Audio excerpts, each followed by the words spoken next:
السلام عليكم ورحمة الله وبركاته. ازيكم يا جدعان؟ عاملين ايه؟ يا رب تكونوا بألف خير. النهارده جاي لكم بحلقة متكلفة. بص فيها كام لعيب.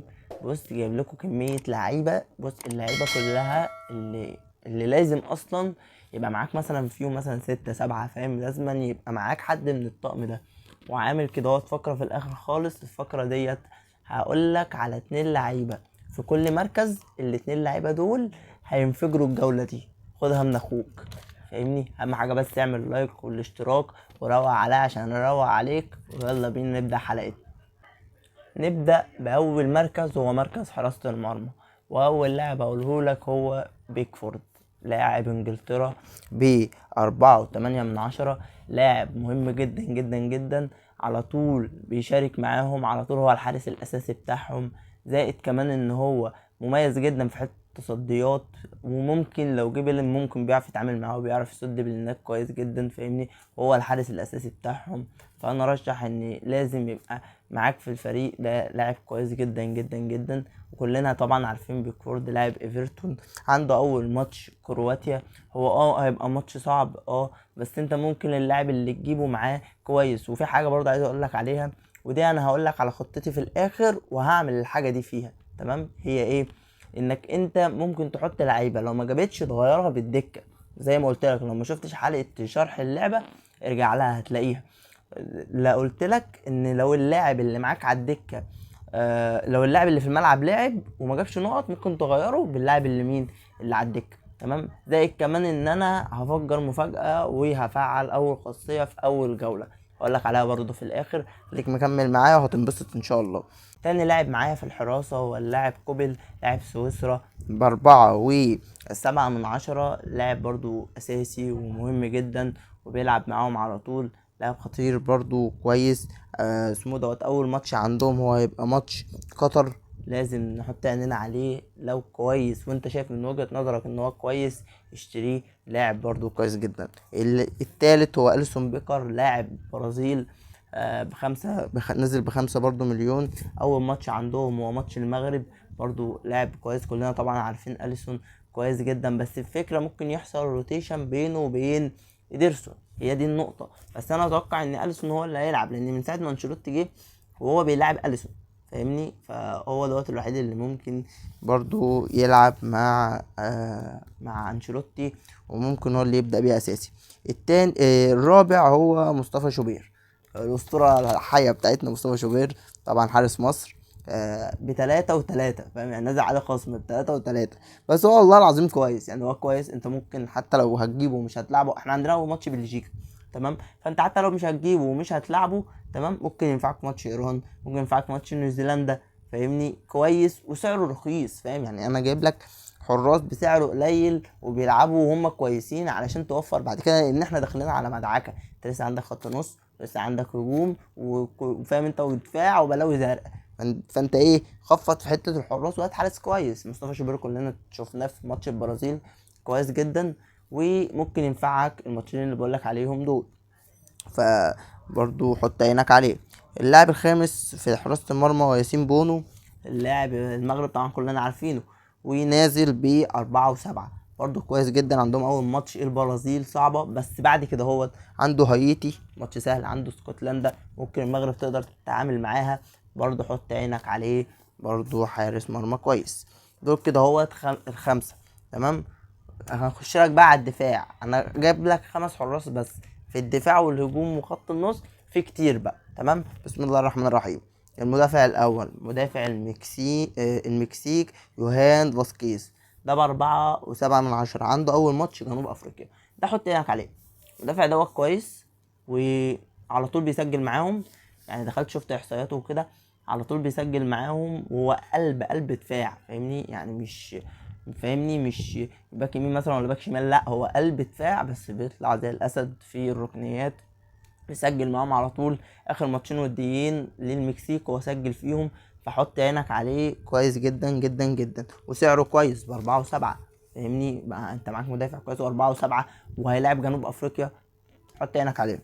التاني وهو اشرف حكيمي طبعا كلنا عارفينه. بيلعب في منتخب المغرب، طبعا كلنا عارفينه. 6 مليون، نازل ب6 مليون. برضو كويس جدا، حط عينك عليه. اول ماتش صعب جدا عندهم زي ما بقولك البرازيل، بس بعد كده عنده هايتي واسكتلندا ممكن يقدر يتعامل معاه.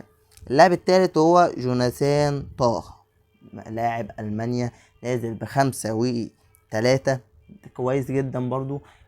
ده لاعب على طول برضو بيسجل معاهم في الركنيات كويس جدا. ده قلب دفاع، ولا باك يمين ولا باك شمال، ده قلب دفاع بس كويس جدا جدا في حتة الرأسيات، على طول بيسجل معاهم حتى في الماتشات الودية سجل معاهم. اللاعب الرابع هو كيميتش، لاعب برضو ألمانيا، نازل ب5-5. عندهم الماتش الجاي كوارساو، طبعا منتخب تعبان فاهمني، فهو طبيعي لازما هيساهموا قدامه فاهمني. يعني هو لازم، اصل الفانتازيا دي لها حاجات مجنونه فاهمني، فانت ايه، هو الطبيعي ان هم يساهموا قدام ايه كوارساو، فلازم يبقى معاك حد من الاتنين دول، يا كيميتش يا جوناثان طاه. واسعارهم كويسه والله، يعني ب5.5 و5 و3، كويس جدا جدا. لازم يبقى معاك حد منهم من المانيا. اللاعب الخامس وهو كوكوريا اسبانيا، 5.1 سعره جميل جدا وكويس جدا، وعنده الرأس الأخضر، ما عندوش برضو فريق قوي، عنده أول جولة الرأس الأخضر. لاعب مهم جدا جدا، لازم برضو يبقى معاك. كوكوريا لازم يبقى معاك اهو تاني، لاعب كويس جدا أساسي في مركزه، هيلعب كويس جدا جدا، لازم يبقى معاك، وعنده ماتش سهل. اللاعب السادس هو جولاي دوي. من جولاي دوي ده؟ اخو دوي بتاع فرنسا، بس ده بقى فين؟ ده في الكوديفوار، تمام. ونازل بسعر كويس جدا، بسعر 3.9، كويس جدا، وعلى طول بيساهم عرضيات واهداف. هو اللي لسه مخسر اخوه 2-1 اخر ماتش، ده هو اللي جاب الجون وبتاع. فلازم برضو يبقى معاك، حط عينك على جولاي دوي بتاع منتخب الكوديفوار. وعنده اول ماتش الاكوادور فاهمني، اللي هم اصلا هيبقى في مدعكه، يعني انا متوقع يبقى في مدعكه بينهم على المركز الكام، المركز التاني. انت برضو حط عينك عليه كويس جدا.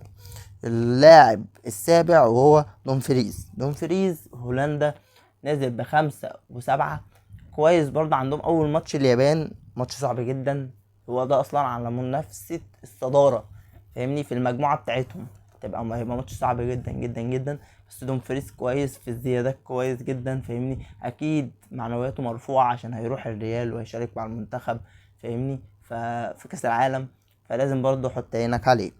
اللاعب اللي مع اني والله حاسس يعني مبلغه كبير، كان المفروض يقللوه شويه فاهمني، يعني المفروض مثلا كان ب5 فاهمني، انزل شويه فاهم انت، 5 و5 فاهمني، انما هو غالي، بس برضه حط عينك عليه.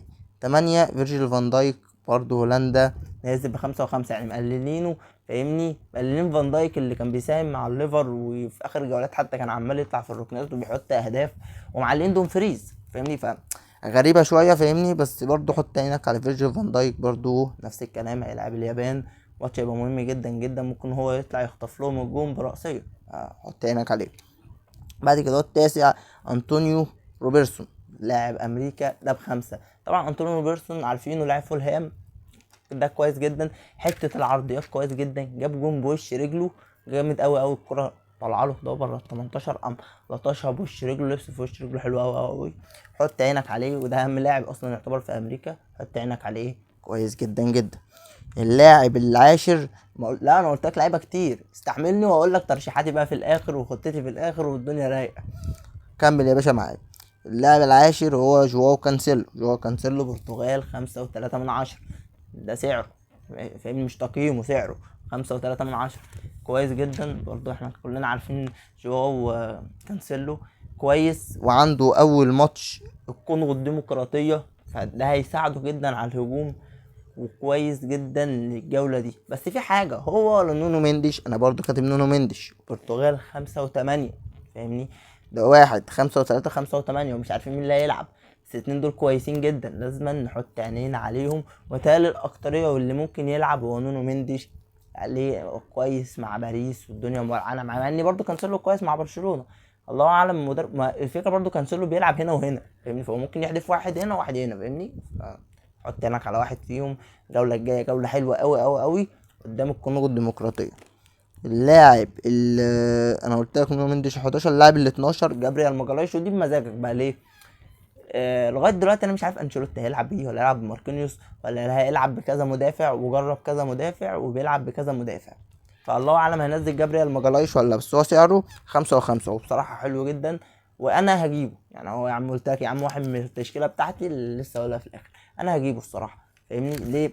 هو حاسه ممكن يلعب بيه جنب ماركينيوس وتبقى حلوه قوي. فاهمني وهو في بينهم كيمياء واصحاب وبتاع، وقعد يطبطب عليه كده هو بعد ما خسروا دوري الابطال. معلش يا ارسنال حقك عليا بقى، بس هي كانت في دماغي دلوقتي. ف هما ممكن يكون في بينهم كيمياء فممكن يلعب، فانا هجيبه. وفاهمني وهو كويس ب5 و5 من 10. كده يا باشا انتهينا من الدفاع، خش لي بقى على مين؟ على خط النص. بسم الله الرحمن الرحيم. اول واحد يامال ب10، تمام. وعنده الراس الاخضر، ده لازم يبقى معاك وش كده. ليه؟ الواد ده ابن لذينه، فاهم؟ هينفعنا جامد، هينفعنا جامد قوي في اللعبه دي بقى، كاسيستات له زبال فاهمني. والطقم التاني حبايبه الناحيه التانيه، فهيقعد يصنع لهم كتير، وعنده التسديد وعنده المراوغه. احنا كلنا عارفين يعني يامال، مش محتاج اتكلم عليه، لاعب خطير جدا، لازم يبقى معاك. ونازل ب10 والله سعره كويس يعني ب10.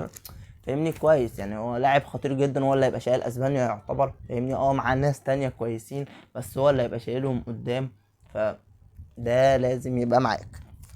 بقى التاني برونو فرنانديز، البرتغال 8 و5.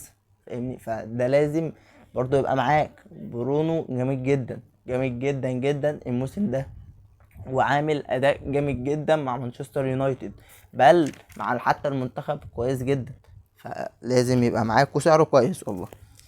فيرتز المانيا 7.5، كويس برضو. وعنده الماتش الجاي كوارساو، بدأت اقل على حوار كوارساو دوت، لاني ماتشهم سهل معاه. فاهمني والمانيا جامده، ممكن الماتش يخلص 3 مثلا 4 على المانيا. فاهمني فلازم برضو حط عينك على فيرتس، لازم يبقى معاك. 4 ديمبلي فرنسا نازل ب10 برضو، تمام. وعندهم السنغال، فبرضو كويس جدا، حط عينك عليه. ديمبلي بلندور بقى، واداؤه جميل جدا مع فرنسا، اداؤه جميل جدا مع باريس، قصدي مع باريس عامل اداء كويس جدا، فلازم يبقى معاك. 5 دوكو بلجيكا، ونازل ب7 و5. والله هو حلو على اداؤه، يعني هو مسك تونس نجدوها، وهو كويس اصلا طول الفتره دي، وهيتعبنا جدا في ماتش مصر. ربنا يستر على محمد هاني والشباب، ده لازم برضو تحط عينك عليه، كويس جدا. فاهمني وب7 و5، فاهمني يعتبر هو اصلا هجوم بلجيكا. فاهمني على لوكاكو وتروسارد والشباب دي، بس هو الخطوره كلها جايه من ناحيته، فلازم يبقى معاك. اسماعيلة سايبري لاعب المغرب دوت، برضه لازم تحط عينك عليه، نازل ب7. وبرضه تلاقي الولد معنوياته مرتفعة جدا، ان هو في كلام ان هو رايح الباير، او هو راح الباير خلاص. ده كويس جدا، حط عينك عليه برضه، حلو جدا جدا جدا. وعندهم ماتش سهلة زي ما قلت لك. اللاعب السابع وهو رافينيا والبرازيل، ونازل ب8.2. ده كويس برضه يعني. رافينيا اساسي، شفته عمل ايه في منتخب مصر، وهو كويس جدا يعني. فاهمني يعني هو هجوم اصلا يعتبر البرازيل، هو لازم هيبقى اساسي فيه. فاهمني لازم انشيلوتي يبقى معتمد عليه، هو بيحب هو كونيا. فاهمني يعني هتلاقي كونيا بيلعب برضه. فاهمني فحط عينك برضه على رافينيا والله، وسعره جميل جدا. التامن اردا غولر، تركيا ب7، فحلو. هو يعتبر هجوم تركيا، وعندهم مين؟ عندهم استراليا. فاهمني فممكن تركيا تقدر تتعامل مع استراليا وتقدر تكسبها كمان. فاهمني انا توقعت استراليا في الاخر كمان، فاهمني تبقى اخر المجموعه، فهو فريق سهل، ممكن اردا غولر يقدر يعمل حاجه معاه، وسعره كويس ب7. تخش بقى على اللاعب برضو رقم 9، ده وهو كويس جدا ولاعب مكسيكي. واللاعب دوت انا مش عارف انا اجيبه ولا لا، بس بصراحه هو كويس. فاهمني يعني انا شفت احصائياته بيجيب جون وكده كويس. اسمه برايان غوتيريس دوت، لاعب مكسيكي وب5، وعنده جنوب افريقيا، كويس جدا. اهدافه كويسه، دخلت شفت احصائياته، ودخلت شوف على طول بيشارك اساسي، فكويس. حط عينك عليه، وفكر في حته اللي هي النسبه، اللي هو لو اللاعب اقل من 5%، نسبته اقل 5% وجاب 4 نقط، هيتحط لك نقطتين تاني، وهنتدلع كلنا. فاهمني فلازم برضه نحط عينينا على الحته دي. العاشر هو دوي فرنسا، نازل ب7.5. والله ده كويس جدا، وعنده الماتش الجاي السنغال، فوالله حلو. بس ما تفهمش هو اللي هيلعب بقى ولا اوليسيه، تمام؟ لان برضو الماتش الجاي في اوليسيه انت رايحه فين؟ برضو الماتش الجاي في اوليسيه، فاوليسيه نازل ب9 و5. برضو الاتنين دول حط عينك عليهم. تقول لي يا ابو ماهر انت ببص وقع برضو يعني. معلش يا جدعان، تقول لي برضو ابو ماهر مين فيهم، اوليسيه ولا دول من رايك؟ انا رايي اوليسيه. اوليسيه جامد قوي وهيلعب اساسي، ممكن دو ينزل بديل فاهمني، يعني هو ممكن يحط لك امبابي شمال والله صل على النبي، واوليسيه يمين وديمبلي قدام، او يعكس بين ديمبلي ومبابي فاهم، او ممكن يلعب باتنين رؤوس حربة فاهمني. بس كده كده اوليسيه ضامن مكانه في التشكيله، حط هناك عليه ب9 و5. هو غالي بس قيمته فيه. خش لي بقى على مين اللي قبل 12 وراشفورد ب7 و5.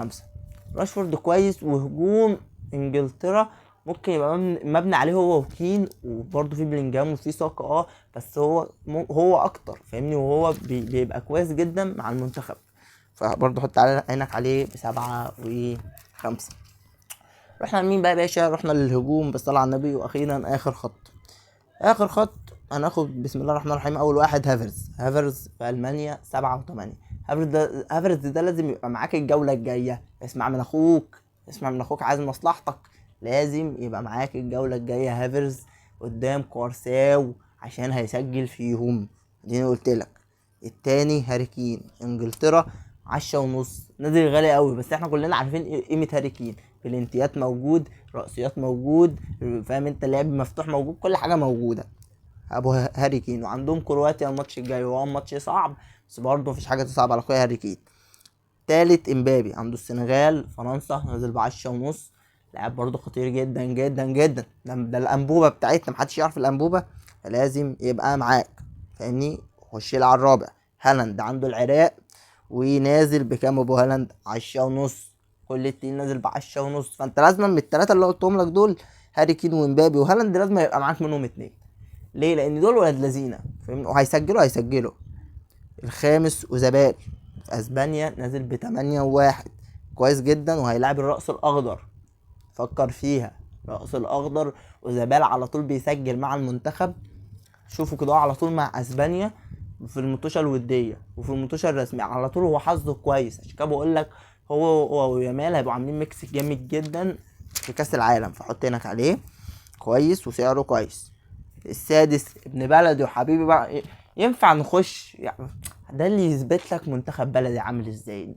كاتب لك اتنين بس، شوبير وعمر مرموش، هما دول اللي فيهم امل يا ابني.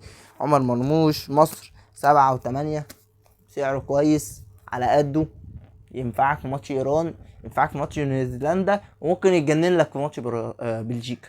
انت ايه؟ حطيناك عليه كده واحده واحده، وفكر لو هتجيبه حته ريسك. انا معاك ان هو هتبقى ريسك بس يعني قشطه. السابع دوماندي. مين دوماندي؟ دوماندي لاعب الكوت ديفوار لو فاكرينه، اللاعب اللي هو كان برضو كان زانق مصر برضو محمد هاني في ماتش ال3-2 لما كسبناهم في افريقيا. برضو ده نازل ب5 و9، سعره كويس عليه فاهمني، يعني هو كويس والله اللاعب ده كويس وليه مستقبل كويس. التامن عماد ديالو كوت ديفوار برضو، ما اخوه برضو، ما هو هنا وعماد ديالو هنا فاهمني، ونازل ب5 و9. ترجح مين يا ابو ماهر؟ طبعا عماد ديالو فاهم، ده صلاح عندهم في المنتخب فاهمني، وكويس جدا. كلنا عارفين عيال الصفروته كده، انا احب العيال الصفروته اللي تحب كده اهو فاهمني. وعندهم ماتش الاكوادور برضو، حط هناك عليه لاعب حلو جدا. التاسع هو كونيا من البرازيل 7.3 وهيلعبوا المغرب. ركز يا باشا، كونيا انشيلوتي بان عليه حبه وبيلعبوا كتير فاهمني، يعني اتوقع اصلا الهجوم بتاعه هيبقى فيني وكونيا ورافينيا فاهمني، واشوف بقى يحط مين بقى، هو ايه صانع العاب. بس الثلاثه دول هو مش هيقدر يستغنى عنهم، ليه؟ هو بيحبهم وحابب كونيا قوي قوي قوي. انت حط هناك على كونيا، سعره كويس 7 و3، مع اني والله قلت ان سعره هيبقى اعلى من كده، حتى ما كملوش 8، مع انه والله حلو يعني كونيا حلو، بس سعره ما كملش 8. بعد كده هو طبعا بقى احنا دي بقى بالمزاج فاهم انت، وبالحنيه وبالعاطفه. لو عايز تجيب الرونالدو، لو عايز تجيب الميسي، كل واحد فيهم يا باشا ب10 تمام. يا سلام بقى ب10 وبمزاجك، كاتبها ايه بمزاجك. رونالدو عنده الكونغو وميسي عنده الجزائر، شوف انت نفسك تختار مين فيهم فاهمني، يبقى معاك. طبعا دي مبنيه على العاطفه ومبنيه على المزاج تمام. اهم بقى ايه، اهم اللعيبه اللي انا قلت لك الفقره بتاعتي، هرشح لك 2 في كل مركز. ال2 دول ان شاء الله مش هيخذلوني. بسم الله الرحمن الرحيم. اول حاجه في حراسه المرمى. في حراسه المرمى هاخد كوبل بتاع سويسرا، حارس المرمى هيلاعب قطر ان شاء الله مش هيخذلني. تمام. وناخد ولا اهو مصطفى شوبير اهو. مصطفى شوبير ان شاء الله قدام بلجيكا يعمل حاجه كويسه، حتى لو خرجنا تعادل ان شاء الله يطلع بالكلين شيت. ابو صوصه حلو. خش لي على ابو صوصه. خش لي بقى على مين؟ على خط الدفاع. خط الدفاع الثلاثه اللي انا هرجعهم لك فيهم هم يوهان فاسكيز اللي انا قلت لك بتاع المكسيك ب4 و7. حلو حلو، حط عينك عليه، ده انا هاخده. تمام. وهاخد جوناثان طه بتاع المانيا، تمام، ب5 و3، برضه هاخده من ضمن الترشيحات. ده الدفاع. تمام. وكوكوريا اسبانيا ب5 و1. دول كده التلاتة الدفاع. خش يا باشا على خط النص. خط النص اول واحد يامال الراس الاخضر ب10. خلي عينك عليه برضو، ده من ضمن ترشيحاتي التلاتة خط النص. برونو فرنانديز برتغال 8 و5، برضو كويس، عنده الكونغو الديمقراطية، ويعتبر هو دلوقتي هو برضو البرتغال برضو ضمن فيتينيا والشباب، بس هو اللي اصلا فاهم انت، يا يجيب الجون يا يصنعه، فاهمني؟ فانت برضو حط عينك عليه، وده ضمن برضو ترشيحاتي. والتالت وهو فيرتس المانيا ب7 و5. تمام. دول كده التلاتة بتوع خط النص. خش على التلاتة بتوع الهجوم. اول واحد هافرز 7 و8، برضو حط عينك عليه، كوارساو هيسجل قدامه. اسمه دوت التاني هالاند قدام العراق. هالاند السفاح طبعا كلنا عارفينه قدام العراق، ربنا يثبت اخواتنا العراقيين قدامه ان شاء الله، يعني هينفجر ابن اللذينه. هو ب10 ونص، شوف انت هتجيبه ولا لا. التالت وهو كونيا من البرازيل ب7 و3. يبقى كده هو التلاتة بتوع الهجوم، فيرتس هالاند كونيا. التلاتة بتوع خط النص يامال برونو فرنانديز فيرتس. تلاتة بتوع المدافعين يوهان فاسكيز جوناثان طه كوكوريا. تمام. وفي الحراسة هاخد كمان واحد، هاخد بيكفورد. تمام. بيكفورد قدام كرواتيا هيعمل حاجة، ويبقوا التلاتة هما بيكفورد وكوبل ومصطفى شوبير. وكده يا معلم، دي اهم اللعيبة، وقلت لك اهم ترشيحاتي. تمام. ودول كده اهم ناس. عايز اقول لك بقى على خطة العبد لله، وهعمل خاصية ايه في اول جولة، ودي مفاجأة لكله. والخطة هي بسم الله الرحمن الرحيم. شوبير في حراسة المرمى. انت مجنون يا محمد مال؟ شوبير في حراسة المرمى قدام بلجيكا؟ يا عم هو كده كده هيلعب قبل بيكفورد، فانا هشوفه جاب نقط جاب ما جابش بدل ببيكفورد، شغل دي. نخش على خط الدفاع. جوناثان طه هنحطه. جولاي اللي هو بتاع الكوديفوار. جابريال ماجارايش ويا رب يلعب. حط لي يا باشا الاربعه بتوع خط النص. يامال يا رب يبقى موفق. مروان عطيه. يا محمد مال ده مروان عطيه يا عم، انا قلت لك بقى لو مش موفقين اخرجه وننزل مين؟ يا كوكو كوكوريا يا مندش يا فيرتس. اصحى للكلام، وفيرتس هينزل مكانه اتقل، بس ده احنا هناكل علقه من بلجيكا، ربنا يستر وان شاء الله ربنا يثبت مصر قدامها. اللاعب التالت وهو اسماعيل سيبري بتاع المغرب، كويس ان شاء الله يعمل حاجه قدام البرازيل يا محمد ماهر. يا عم لو ما عملش هنبدل، اصحى للكلام. والرابع هو برونو فرنانديز لاعب البرتغال قدام الكونغو الديمقراطية ان شاء الله يعمل حاجة. الهجوم هاري كين كويس، مهاجم انجلترا ان شاء الله هيبقى موفق ويعمل حاجة. التاني وهو مبابي هيبقى كويس جدا ان شاء الله يبقى برضو موفق. وهافرز ان شاء الله يبقى موفق قدام كوارساو. ايه يا محمد مال بقى هتعمل الخاصية هي ايه؟ هعمل ميكس كابتن. ايه الميكس كابتن دي انا هرميها، واعلى واحد هيجيب نقط عندي في التشكيلة المخرية دي هيبقى هو الكابتن، وهيتضرب في 2. فده كويس. طب الجولة الجاية هعمل ايه؟